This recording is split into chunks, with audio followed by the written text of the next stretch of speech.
الله الرحمن الرحیم. به نام خداوند بخشنده و مهربان. شاگردای امیدوار هستم که جور سالمند سر حال باشین، یک روز خوب و خوش را آغاز کرده باشین، درسای روز قبلیتون خوانده باشین، به درس امروز ماده گرفته باشین. درس امروز ما با ادامه درس روز گذشته صفحه 8 کتابتان با هم میخوانیم. It is believed that Zechariah Johnson father Hans helped him build the first microscope in 1595. Zacharias write to a Dutch diplomat William Borel about the invention. When the physician of the French king inquired about the invention in the 1615, Borel recounted the design of the microscope. با هم میخوانیم، معنا میکنیم. It is believed that Zacharias Johnson's father، میگه مردم امی کلگی اعتماد به میز حقیقه به می دارن که امی جانسون پدرش هانس helped him build the first microscope in 1595. خصمه که گفته شد که جانسون پدرش به او کمک کرد که اولین میکروسکوپ در سال 1595 بسازد. زکریاس write to a Dutch diplomat William Borel، و زکریا نوشته کرد نامه به دیپلمات هلندی به نام ویلیام بورل about the invention، درباره اختراع خود.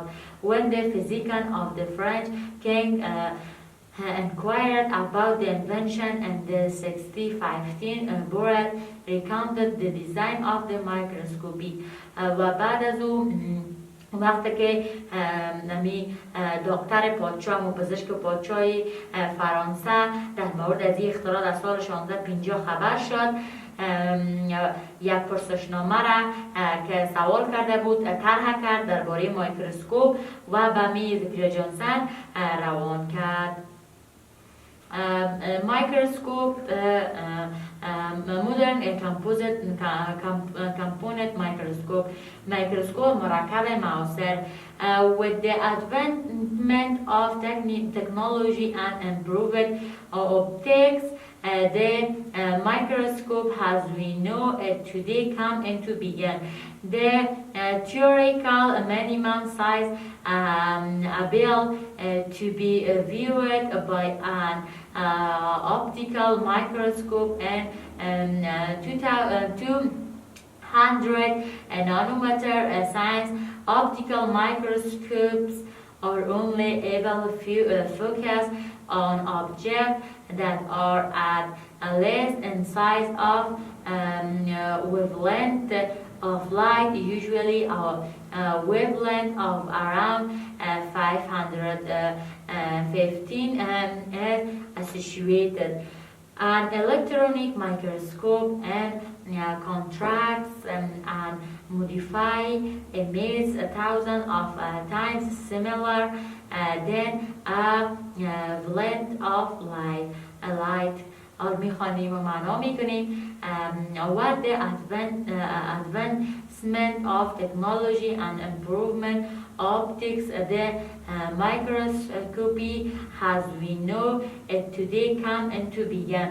میگه که میکروسکوپ مرکب با پیشرفت شدن فناوری علم که پیشرفت کرد و بهبود نور، میکروسکوپ که امروزه میشناسیم به وجود آمد.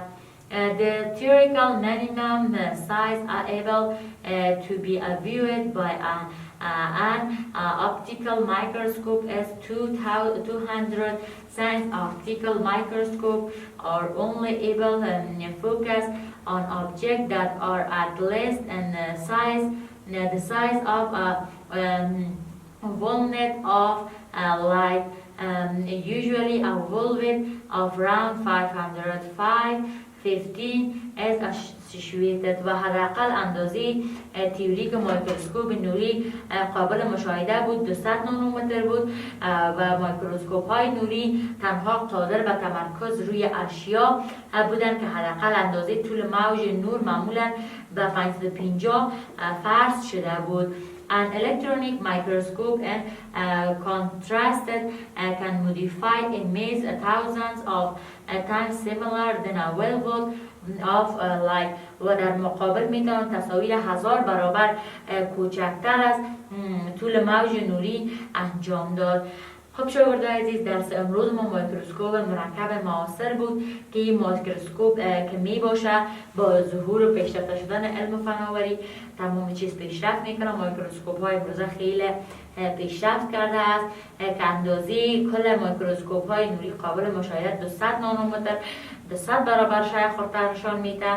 زیر میکروسکوپ های نوری که حداقل طول موج نور را دارد و معمولا طول موج در حدود 550 فرش است، یعنی تا 550 میشه که شای ببینن و در مقابلش همچنان میکروسکوپ های دیگه همچنان با وجود آمده است که شای بسیار بزرگه، میشه هزاران مرتبه بر ما خردتر کنه. اول میکروسکوپ خردترین شای بر ما کلان میکرد، همچنان آل میکروسکوپ های بر ما که کلانترین شای به 1000 مرتبه بر ما خردتر نشان بده. لغاتی که براتون پیشنهاد امپرووت پیشرفته سیملا به معنای کوچکتر. درس امروز ما را میخوانید، خلاصش را کتابچه‌هایتان نوشته میکنید. امیدوارم درس امروز یاد گرفته باشین تا ایده بار بعد